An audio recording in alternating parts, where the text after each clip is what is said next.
Assalamualaikum warahmatullahi wabarakatuh. Kami merupakan mahasiswa aktif Politeknik Negeri Sriwijaya jurusan Teknik Elektro, program studi D3 Teknik Elektronika. Pada kesempatan kali ini kami akan menjelaskan alat-alat yang ada di industri.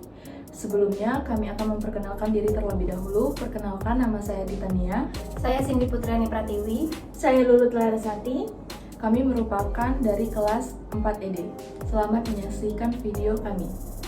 Yang pertama yaitu control valve, adalah elemen kontrol akhir yang paling umum digunakan untuk mengatur aliran bahan dalam sebuah proses. Pada suatu loop proses, hanya ada resistansi variabel yang dikontrol, sedangkan resistansi berubah-ubah karena perubahan aliran pada sistem atau karena lapisan flow dan permukaan dinding peralatan.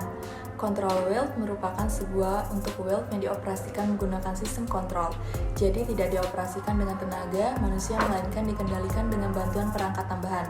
Perangkat tambahan itu bisa bertenaga listrik, angin, atau oli sesuai dengan fungsinya, yaitu sebagai alat yang berguna untuk mengatur aliran flow proses. Bagian pada control valve berupa top cover, diaphragm, stem, yoke, bonnet, body, dan positioner. 2. Yaitu panel listrik, adalah sebuah alat atau perangkat yang fungsinya adalah membagi, menyalurkan, dan kemudian mendistribusikan energi listrik dari sumbernya. Sedangkan panel kontrol listrik merupakan tempat terpasangnya alat listrik. Panel listrik memiliki berbagai fungsi dan kegunaan, yaitu sebagai berikut.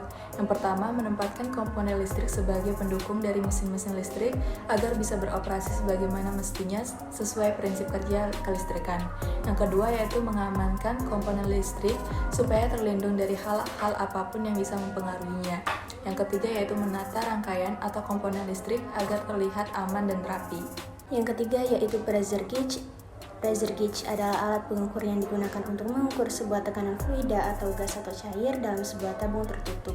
Penggunaan pressure gauge dalam industri umumnya digunakan untuk mengetahui atau memantau tekanan udara serta gas yang berada dalam kompresor, peralatan vakum, jalur proses, dan aplikasi tangki khusus seperti tabung gas medis dan alat pemadam kebakaran melalui tingkatan angka dalam tabung.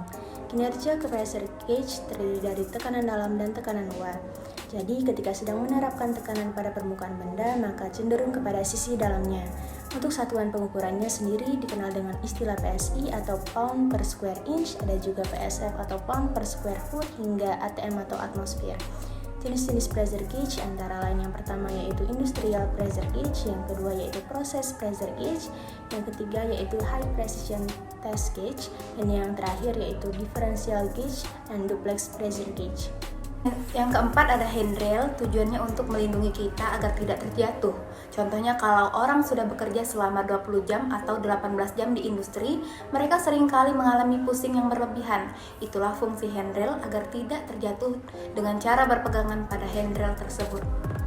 Yang kelima ada thermocouple, adalah alat ukur yang memanfaatkan tegangan termoelektrik untuk dapat mendeteksi terjadinya perubahan suhu pada sebuah perangkat elektronik.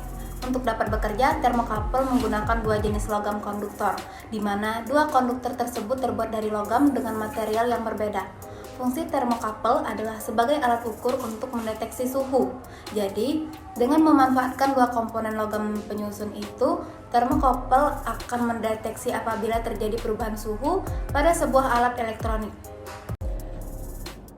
Mungkin itu saja penjelasan dari kami mengenai alat-alat di industri. Apabila ada kesalahan kata, kami mohon maaf. Kepada Allah kami mohon ampun. Semoga video yang kami berikan dapat bermanfaat bagi kita semua. Kami akhiri, wabillahi taufiq wal hidayah. Wassalamualaikum warahmatullahi wabarakatuh.